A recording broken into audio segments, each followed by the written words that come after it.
Let's try a new way of making biscuits.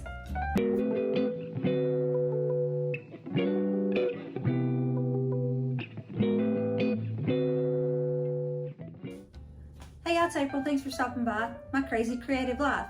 In today's video, I'm going to be making some homemade biscuits, but I'm going to make them differently. One of my earlier videos, you can go back, way back, and you'll see I made biscuits and gravy. And I made them using like that. It's called L formula. It's a particular flour, and it's real good. It's easy. I mean, it's like easy breezy to make biscuits. But there's this little lady, and I'm sure if any of y'all are avid cooks and like watching other people cook, then you probably know who she is. Some of you may not. So I will do my best to kind of link her page or whatever. She's more famous on, I think, Facebook, and I think they took her Facebook videos and put to YouTube. But anyway, her name's Brenda Gantt. So a lot of you probably know that name. Well, anyway, she makes biscuits different than I've ever seen in my life. You know, none of my family have ever made biscuits that way. Now, my husband said his mom makes biscuits that way.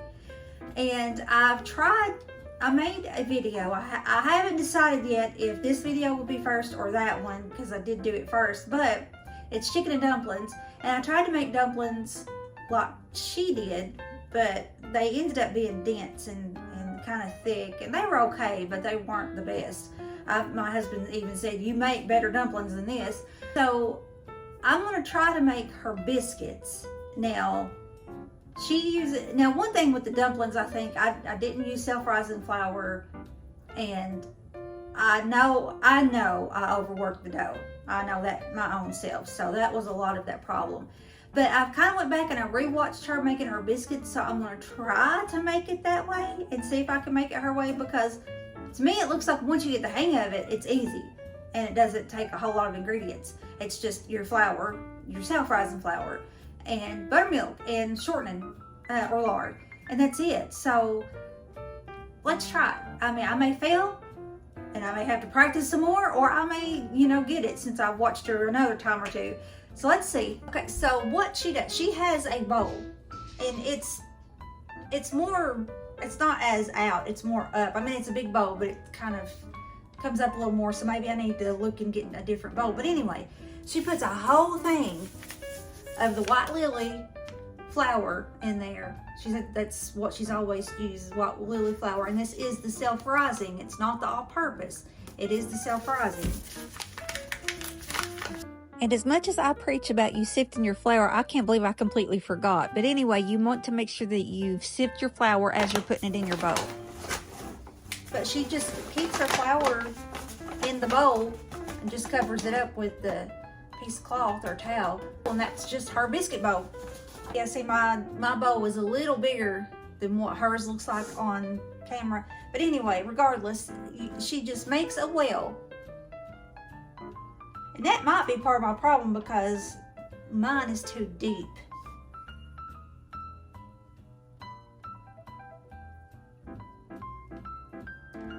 Okay, so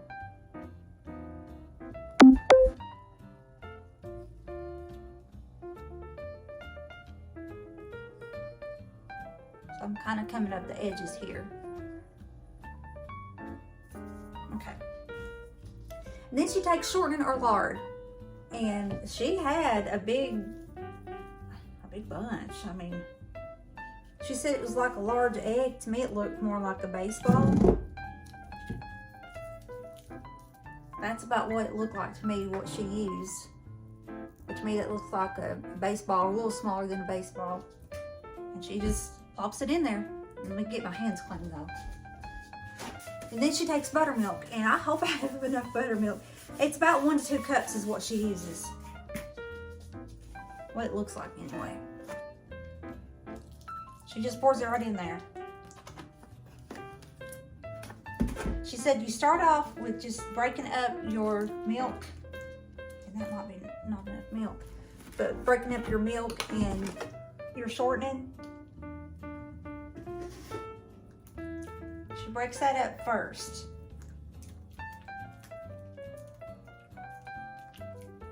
before she starts even bringing in any flour. A lot of times I will fast forward parts of my videos because I'm afraid that maybe I'm boring you. But with this, I kind of feel like I need to just let it go as it is, and that way you can watch it and maybe get a better idea of what I'm doing. That's good. And broke up. Then she just takes her finger and just starts raking down some flour.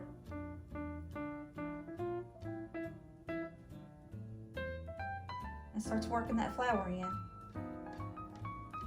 But it looks like she's just got a really light touch. Like just really light touch. She's going more with her fingers than anything and just kind of swirling it around.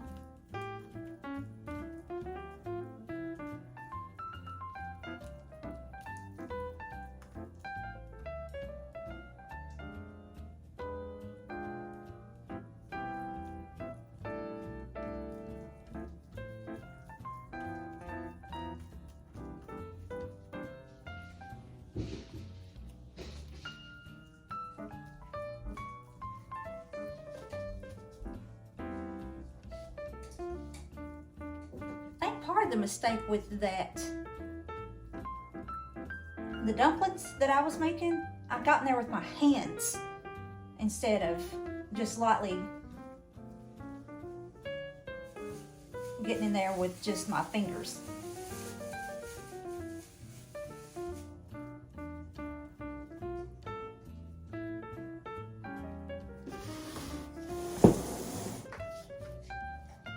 And somehow, it's not ready yet. Somehow she got it around and she was able to flip it upside down. Maybe I'm just not doing it enough. I'm too afraid.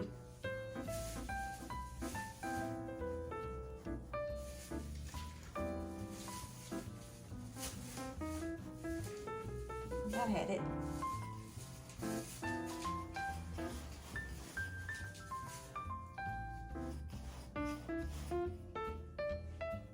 There we go.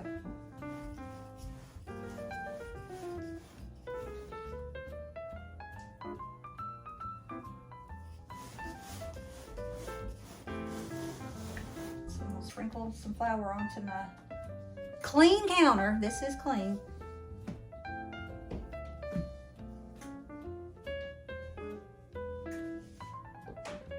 And if it's done right, for the most part, I think this is dry. There's nothing, there's no wet left in there if you do it right.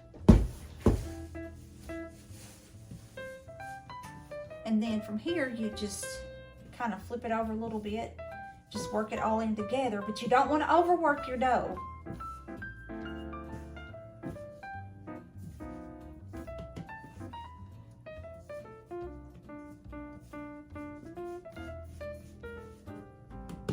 Okay, let's flatten it out.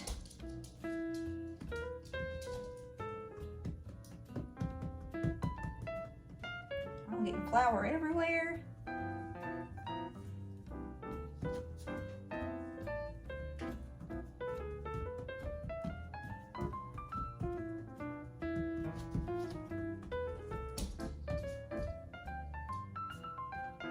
All right, it's about as thick as my fingernail. We wash my hands real quick, and then we're gonna get my pan and we're gonna cut them out. Okay, this is my little biscuit cutter. You can also take like a little cup. This is just a juice cup. You can take just a little glass cup. She actually has a can, like she said it was a Chef Boyardee pizza sauce can. Somehow or another she cut it off and she uses that. So I've got my little cutter right here. Now this is the pan she uses. It is a lot. Now this is mine. It's a Lodge, and I'm pretty sure hers is Lodge too. But it's cast iron skillet, and it's the flat one. So my husband bought us one yesterday. I've already got it greased up for the most part, but I'm going to add just a little extra shortening on here. And you can't even see what I'm doing. I'm sorry, but I'm just adding a little extra shortening on here. Because I washed it earlier, and anytime you wash it, you have to put some kind of oil back on it. And I put coconut oil. But since I'm doing my biscuits, I want a little extra. So with my little cutter, like I said, the thickness is about up to my fingernail length. So press down and twist. Press down and twist. Sometimes you might need to there,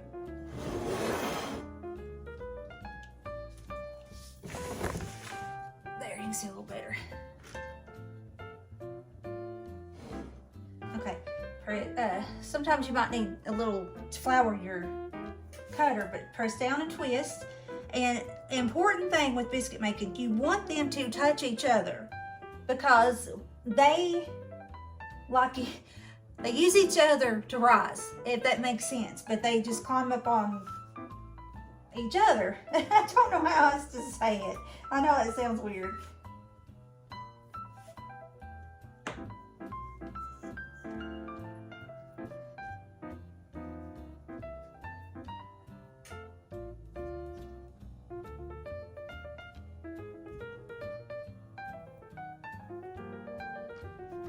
I think I made more dough than what my pan's going to handle.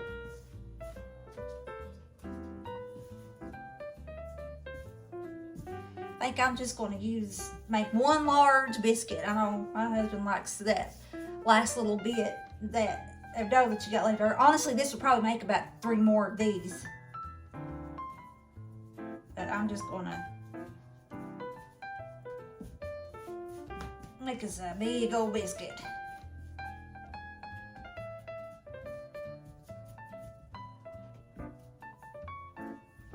I think I am. Well, they ain't gonna fit in there. Here, I'm just gonna do this. It's still a big old biscuit. But, there we go. I might put this in another pan because I don't want to waste it.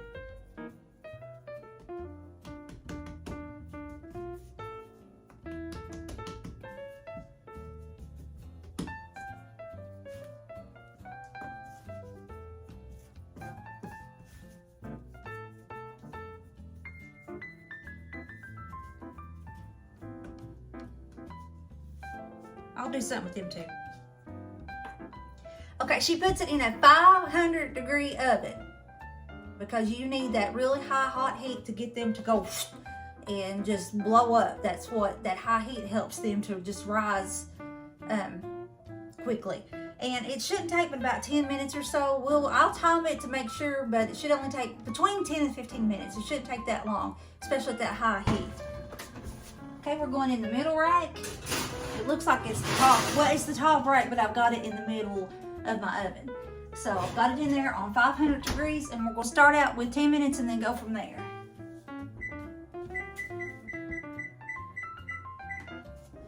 Okay, in the meantime, I'm just going to clean everything up.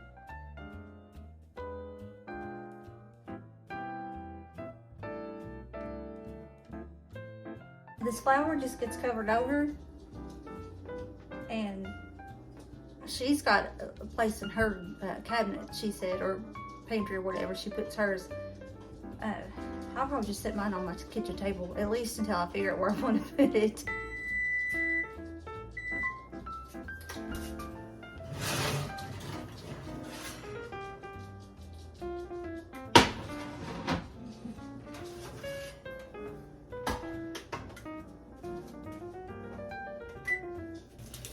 Alright, you can either just take some butter and rub along, let it kind of melt along your biscuits. Or you can melt some butter and then use a pastry brush, then spread it on your biscuits. Either way.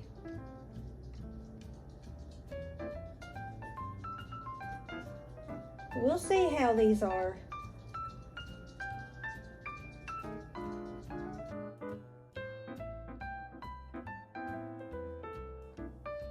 That big one in the middle is the prettiest.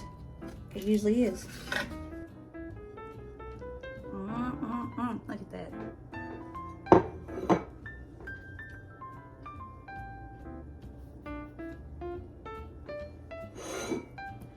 Pretty biscuit.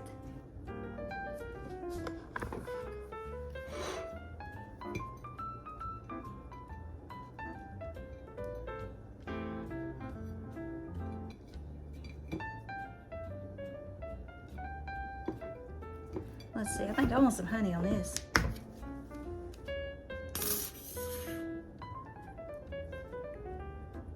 Y'all ever eat honey butter? Honey butter's so good on it too.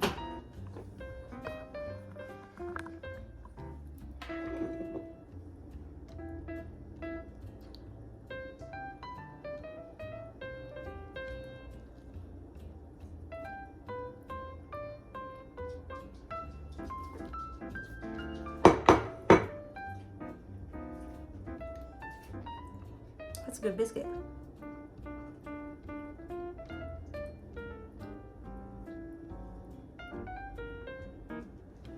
I'm gonna try it without any honey or anything else on it.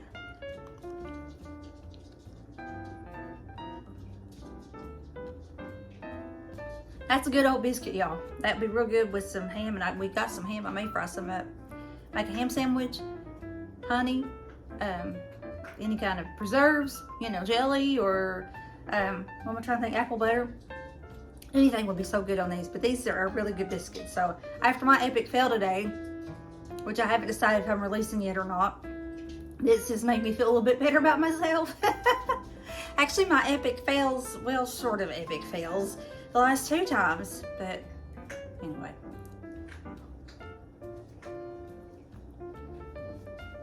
So I finally figured out the way she does it. That's tickled me to death. So maybe if I make the chicken dumplings again and do it a little more like the biscuits, then they won't be near as dense and thick and Anyway, that's all this video. I hope you enjoyed it. If you did, give it a thumbs up. If you haven't subscribed yet, go ahead and hit that little subscribe button and become a part of this crazy family. You can go on over to Facebook as well, and I have a Facebook group. It is My Crazy Creative Life, and that's just, you know, just go to Facebook and search that, and you should be able to pull us up. Ask to join, and I'll let you in, and you can become part of us over there. And that's it. So I hope you have a blessed rest of your day. Oh, also turn on the bell. Don't forget to turn your bell on. You can ring my bell. Well, no, I'm not doing that. Anyway, so I hope you have a blessed rest of your day, and I'll talk to you in the next one. Bye. Hey, if you like this video, you may want to check out my previous video or my previous series. Talk to you soon.